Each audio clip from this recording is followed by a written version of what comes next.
Welcome to another episode of This Is Why I Don't Vote, a podcast. Episode 39, your safe space to discuss sports, politics, social issues, and even religion, where we will take it all very seriously, but not too seriously. 2021's been an interesting year for me, and I'm very, very proud of what I've done with this podcast, and I am very, very grateful. So grateful for all of the people that have listened, that have given me input, that have contributed. It's taught me a lot about podcasting. It's taught me a lot about broadcasting. It's taught me a hell of a lot about editing and post-production. And it's taught me a lot about social media. With utmost sincerity, thank you all. As we draw to an end of 2021, I have decided that I'm going to postpone production of any more episodes this year in anticipation of the year of our Lord 2022. For the few of those that will religiously listen to this and are interested, two reasons for this hiatus. First, and most importantly, I got a new job, making a career move. In my mind, my last. Absent, of course, quitting the law altogether and just podcasting for a living. In light of starting this new position, I'm going to focus my energy on that opportunity. As many of you are aware, I have been creating, producing, editing, publishing this podcast all by my lonesome and have been doing it as basically a hobby, something I do part-time. So in transitioning in my career, I do need to focus my energy on the new opportunity, and this is the perfect time I can go into that new opportunity. I can come back in the year of our Lord 2022, hopefully with all new podcast content. And that leads me to the second reason why I'm taking this hiatus. I've listened to a number of my podcast episodes over the course of 2021. While I am proud of many of these episodes, while I stand by many of the things that I have said, I need to reevaluate the way I am approaching this podcast, the ideas that I have, how they are presented, and how they are received. In listening to the content, I often can come off way too vitriolic, way too sharp. I am not always including the type of humor that I would like in addressing some of these issues. More than that, I have addressed many issues on the podcast simply to chase hashtags, to chase clicks. In thinking about those issues, I've always been able to try to craft a different angle that was specific to the way I looked at the world, so that I was providing you content that was interesting as well as something I could feel passionately about. Learning how to optimize content for social media platforms, learning what to do, what to say in order to maximize opportunities to appease algorithms, it's been quite a learning curve. I need to think about, I need to evaluate how I want to do this in the future to the extent that I'm going to continue to do it. To that end, I will provide updates via the social media outlets that I am a part of on my progress, on where I am at, and when you can expect new episodes. So where to go from here? Why don't we start at the beginning? I opened this very podcast, episode 1, with a recitation of the folly that was my affinity for several sports teams. Well, those sports teams, they just can't get out of their own way, can they? We will open with one New York Metropolitans and we will close with one Detroit Lions. I wish all of you a happy holidays, a very happy and successful new year, and I will be back in the year of our Lord 2022. On to the main attraction. Act 1. I got what I wished for, and it tastes like shit. Be careful what you wish for is one of those axioms that's curious because everyone says it and no one follows it. People wish for things all the time without considering the consequences. The grass is always greener on the other side. One Don Draper from Mad Men summed it up best. We're flawed because we want so much more. We're ruined because we get these things and wish for what we had. Yeah, that pretty well sums it up.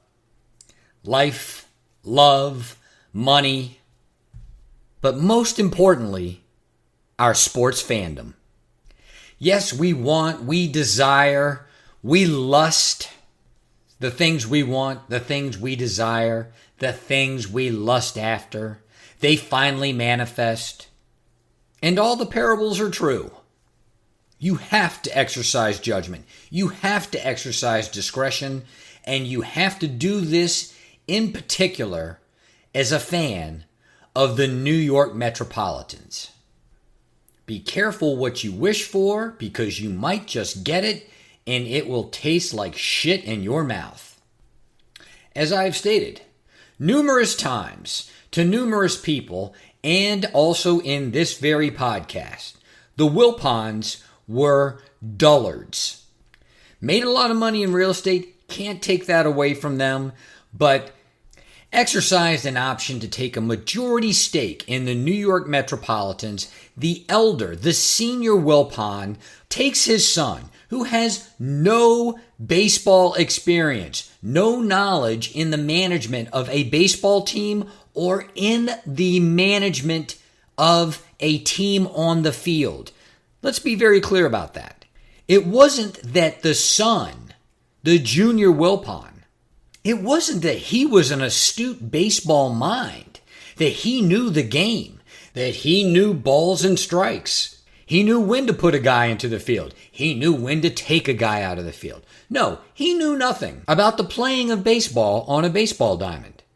Well, he clearly then had several years of experience and very, very astute tutelage in front office management, in the actual administration of a baseball team, the evaluation of talent, the acquisition of that talent, placing it in minor leagues, having a well-run minor league system, creating a synergy in the front office between the manager on the field, the general manager, the president of baseball operations, and ownership. Nope. From his mouth to God's ears, the senior Wilpon said, "My boy will learn on the job." And learn on the job he did. He learned how to be manipulative. He learned how to waste talent, how to waste money, how to appear, although very wealthy, as a petty, needy, vindictive human being. The universe is strange, but it's balanced. I don't know how I end up in the positions that I do sometimes, but I know it has to be completely and totally because of me. The New York Metropolitans were run by the Wilpons very similarly to the Detroit Lions run by the Ford family. It was a toy. It was a toy for very, very wealthy people. Like most toys, acquired for the benefit of spoiled children, those children did not appreciate the toy. Unlike most toys, these toys actually appreciated in value no matter how badly the children treated the toy. Accordingly, even if the parent were willing to try to instill some sense of responsibility into the child, it's hard to when the actual value of the toy continues to increase, even though the product on that field, the football team, the baseball team, is a complete disaster.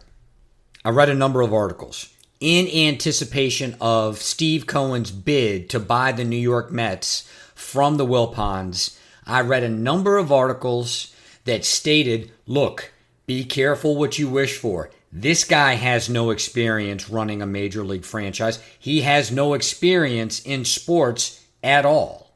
Brash, New York City, Wall Street hedge fund guy may be the solution, but he may very likely be just another problem insofar as, yes, he may be willing to spend money, but he certainly doesn't know how to spend that money.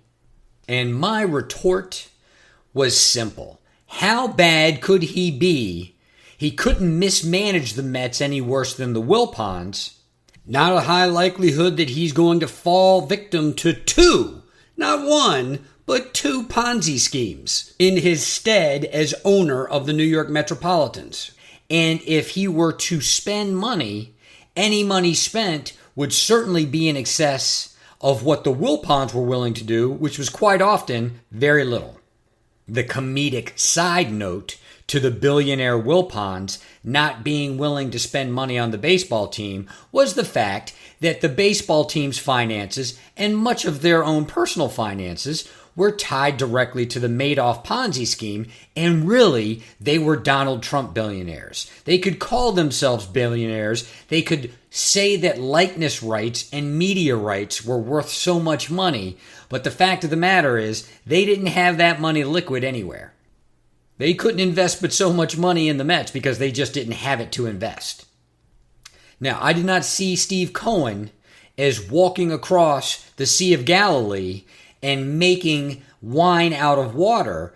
I saw someone that I thought, just by way of acquiring some talent, be that on the field or in the front office, the Mets would be less of a laughingstock. They might actually be a competent baseball team. What I did not anticipate, and what appears to be the case, is not only is Cohen as much of a dullard in the management, in the ownership of the New York Metropolitans, as the Wilpons ever were, both senior and junior.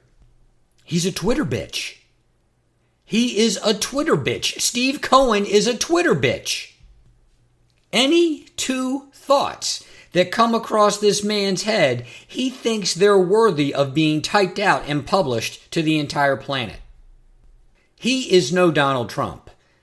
I do not like that politicians, especially Trump, were so willing to publish their inner thoughts on a social media forum, but I can at least understand why they would want to do so. It is a forum by which they feel they can communicate directly to constituents without the lens of the media. They don't need to use the filter of the media to get through to the people. Got it. I understand the logic of that. It makes sense. The owner of a major league sports franchise, whether that be football, baseball, basketball, this is not the individual that should be publishing, that should be mass producing tweets, Instagram posts, anything on Facebook. There were numerous memes early on in his tenure, his very short tenure, owning the New York Metropolitans, but Steve Cohen presents, by way of his social media presence, as a drunken, basement-dwelling fantasy team owner. This, of course, does not present well, not only to the rest of the league, not only to fans, but certainly to the other owners. And I don't mean that they're embarrassed by him. I don't mean that they think it's a bad look. What I am trying to communicate is, if you were an owner in Major League Baseball and you had someone that not only was indiscreet, not only didn't keep his cards close to the vest, to use a poker idiom, but goes out and essentially tells you everything that he wants to do, how he wants to do it, and throws tantrums when those things don't come to pass. Cohen comes into the league, throws around a little money at the beginning of the season, throws out that he is willing to pay any sum of money to any player that he believes will make the Mets a better baseball team, runs his mouth about the Mets being in first place in June, in July, in August. I mean, that's as dumb as being in the National League Championship Series, the American League Championship Series, or in the World Series and being a few outs away from either A, going to the World Series, or B, winning the World Series, and loudly screaming at the top of your lungs, I'm counting outs. I'm counting outs. These are the things that you do in your head. You do not express as much to friends, contemporaries, hell, certainly not to the world at large. His sad face emoji tweets after the Mets completely fell apart, which I, among other Mets fans, among other baseball fans, hell, amongst people who've been to New York once or twice in their life, we all saw it coming. The Mets will be the Mets. But what didn't help was all his sad face Twitter posts. That, of course, makes the organization look clownish, but what it really does, what it really did, was make it an unattractive place for two types of people to go work. A baseball player, and B, a baseball manager. Whether that be the manager on the field, whether that be the general manager, whether that be the president of the team. It is going to take a certain personality to look at that job and say, that's what I want to do. That's the type of person I want to work for. That's the type of environment I want to work in. That's the type of obstacle that I want to have to overcome in order to build a winner. Accordingly, the Mets were passed over by 8, 9, 10 candidates, all highly qualified, several of them unemployed, several of them not working, to hire a guy named Billy Epler that had spent a ton of money in Anaheim for the Angels, that had spent a ton of money acquiring big names, not winning dick for having done it, and getting fired, and to my knowledge, not being really on anyone's radar for another general manager's job. Right after Billy gets hired, Billy has to deal with the shit show that is Noah Syndergaard leaving the New York Metropolitans and stating, quite frankly, that he had never even received a phone call after he had gotten the first qualifying offer from the Mets. What's more, he didn't care one way or the other. The Mets didn't reach out to him, he didn't reach out to the Mets, and he was just fine with that. Now, details may come out, whether it be in a month, whether it be 6, 12 months. I really don't care. You can't give me any details about the dysfunction that is the inner workings, the front office of the Mets, that's going to make me stamp my feet anymore. It is what it is. Syndergaard was all too anxious, was all too excited about getting out of that shit show, and I wish him the best. Not a week later, the new drama, the new tantrum. Cohen is boo-hooing because a player's agent, according to him, according to Cohen, a player's agent made him a promise about a player coming back to the Mets, Steven Matz. Matz, who was a reputable New York Metropolitan who pitched very well for them, developing but pitched very well for them in their lineup, a third or a fourth line rotation guy. Matz was traded away. He went to, I believe, the Toronto Blue Jays. He's a free agent.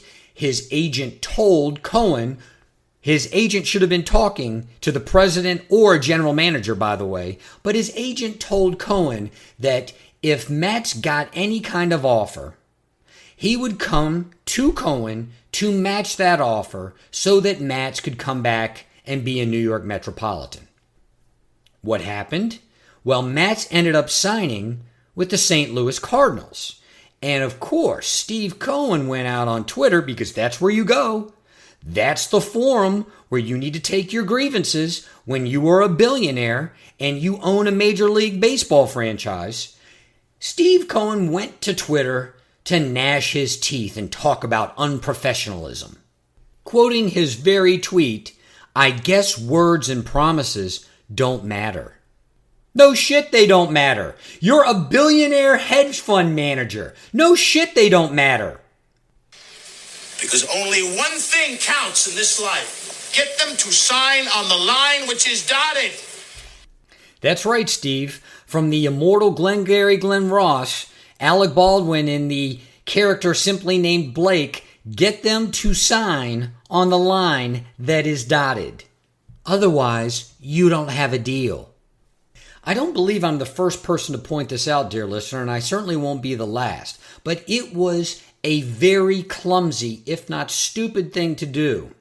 To come into the league and basically tell everyone, we're going to spend money like drunken sailors at a port. We will outbid anyone for any player if we think it'll make the team better. Because all any agent needs to do is float a rumor. It doesn't even have to be true.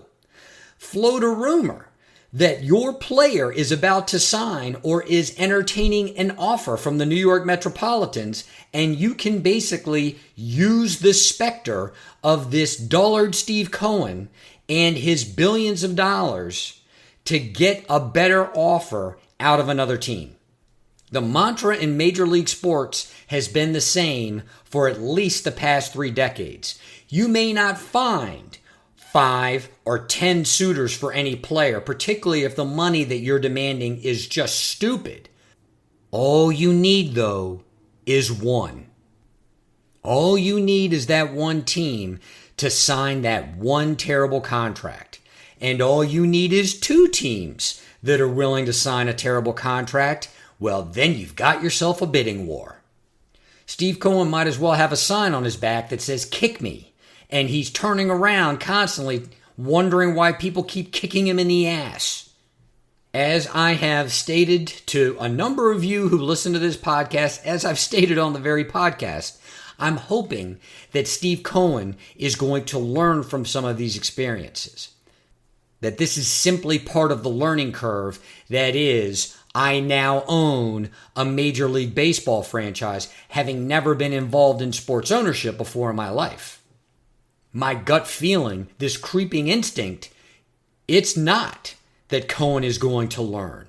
It's that Cohen is going to be that thing that I so feared, that I so hated for over 2 decades. Incompetent, buffoon, a dullard.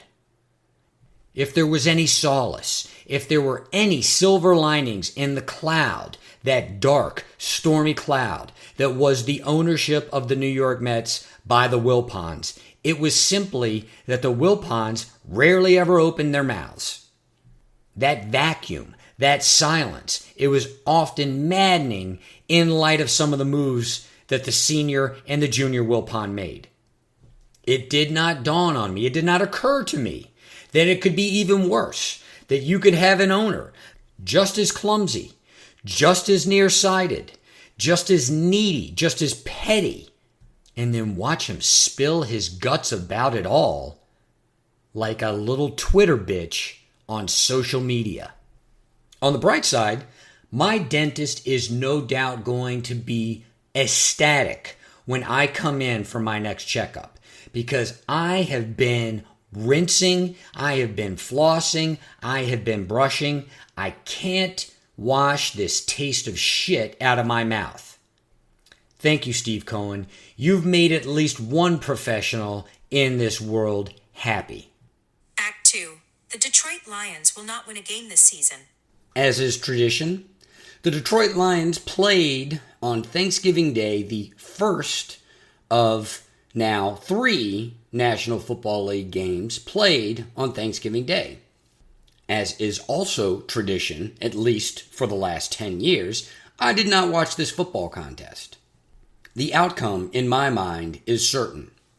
But, as is also tradition, I received numerous texts, numerous calls about the outcome of that game. These communications can be summed up thusly. Hey, did you see the news? Have you seen the memes? Your ex got into a fight at the Walmart with another patron over a courtesy rascal scooter. No, I have not seen the news. No, I have not seen the memes about my ex getting into a fight with another patron at the Walmart over a courtesy rascal scooter. Like anyone else, I consult the Google machine and I find out that yes, in fact, my ex has gotten into a fight at the Walmart with another patron. if you can even call people who shop at Walmart patrons of anything, it is a spectacle. It is ugly. It is what I experienced for years in that relationship. I am disappointed, although I'm not surprised. In the year of our Lord, 2008, the Detroit Lions went to play at the San Francisco 49ers. The San Francisco 49ers were coached at that time by Mike Nolan. This was the year before they hired Jim Harbaugh. The San Francisco 49ers were a bad football team. This National Football League contest was not televised in my market. I had to go to a bar to watch that football game, which I did. That game, that team was so pathetic that I wrote out an email to everyone that I knew stating as follows: the Detroit Lions will not win a football game this season. When the Detroit Lions do not win a football game this season, I am done with them. That's it. It's over. Mind you, dear listener, that contest, that National Football League contest between the Detroit Lions at San Francisco, at the San Francisco 49ers Stadium in Candlestick Park, that contest took place in Week 3 of the 2008 National Football League season. At Week 3, I saw how bad this team was, and I said to myself, looking at their schedule, there's no way they're going to win a single football contest. After proofreading and firing out this missive to everybody in my email contacts, I got a number of responses that were dismissive, that were cajoling, stating, hey, every NFL team can win at least one game, can win at least 2 games. The season is not lost. Naturally, these were antagonistic responses, but no one who I sent this email to believed that Detroit would not win at least one contest, at least one game throughout the course of that 2008 season. After that season, after I was proven correct, I received a number of emails that I would actually state amounted to sympathy cards. But I was long past sympathy. I was long past grief. It was over for me. That was the beginning of the end of my relationship with the Detroit Lions. After seeing a number of communications yesterday and looking at the actual game, the stats, and the byline, no, I did not even read the summary, the overview of the game. I just read the byline that the Chicago Bears, as inept as they are, had an 18-play drive to end the game with a winning field goal attempt. The Chicago Bears had an 18-play drive to win that game. There are things that are extremely rare in pro football and professional football that happen in college football routinely. You will have drives in college football that last 18 plays. There's a number of Division I college football teams that run the option. More and more college football teams are actually going for it on 4th down, particularly if they're at or near the 50-yard line. So there are a number of college football teams, there are a number of opportunities where a team will have an 18-play drive. Like a 300-yard rusher in a single game, it happens in college football. It is much less frequent, if not extremely rare, that it happens in pro football. That is all to say that it is another unique and terrifying and awful way that Detroit lost a football game by giving up an 18-play drive to an atrocious football team for them to have the opportunity to even win it. I have not paid attention to the Detroit Lions this season, but it is clear that they are not going to win a single football game in the year of our Lord 2021. Their remaining contests are as follows. They will go and play the Minnesota Vikings at home, a team that is actually competent. Not saying they're a good team, they're competent.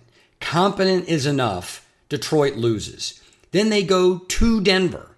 Now, a terrible football team is much more terrible on the road than they are at home.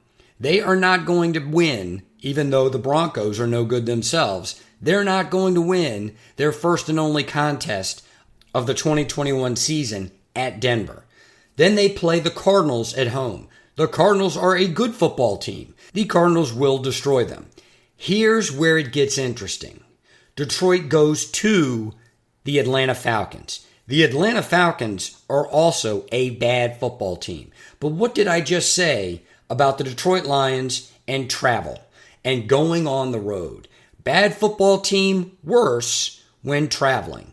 This is Detroit's best opportunity to win a football contest in the year of our Lord, 2021, at the Atlanta Falcons. The Atlanta Falcons will be playing as hard as they possibly can in that football game. You do not want to be the football team that gives up the only win to an opponent like the Detroit Lions at home at the end of the season. Detroit then goes to Seattle. Now, Seattle has forgotten how to score points, but Detroit never knew how to score points, so I'm going to have to give the edge to Seattle. Again, Detroit no like travel, no like to go on the road. Seattle playing at home in January, I'm going to have to give that to Seattle. And they end it all at home against the Green Bay Packers. The Green Bay Packers will very likely not only be playing for home field advantage, but may be playing for the number 1 overall seed. At least Green Bay has aspirations that they will be playing for the number 1 or the number 2 seed in the playoffs, thereby having another team have to come to Green Bay in order to win. Yes, I understand that's what happened last year. Green Bay was the number 1 overall seed. Tampa Bay went to Green Bay and beat them. But let's be clear, there weren't any people in the stands. You can't go to Green Bay and expect in January to win with that stadium packed full of rabid fans. Green Bay will probably toy with Detroit as they usually do at the end of the season, but then they will pull away and it will look like a murder. The only thing that the Detroit Lions, under the leadership of the Ford family, will be able to hang their hat on is that they are the only team, the only franchise in the NFL that in the modern era, with 16 games as the number of games in a full season, that with 16 games, they could not win one contest twice. They did this in 2 different seasons, in 2008, and they're going to do it again in 2021. How many times, dear listener, how many times can you see your ex get into a fight with another person at the Walmart over a courtesy rascal and be concerned about that human being's welfare? At some point, you just got to write them off. This is Why I Don't Vote, a podcast.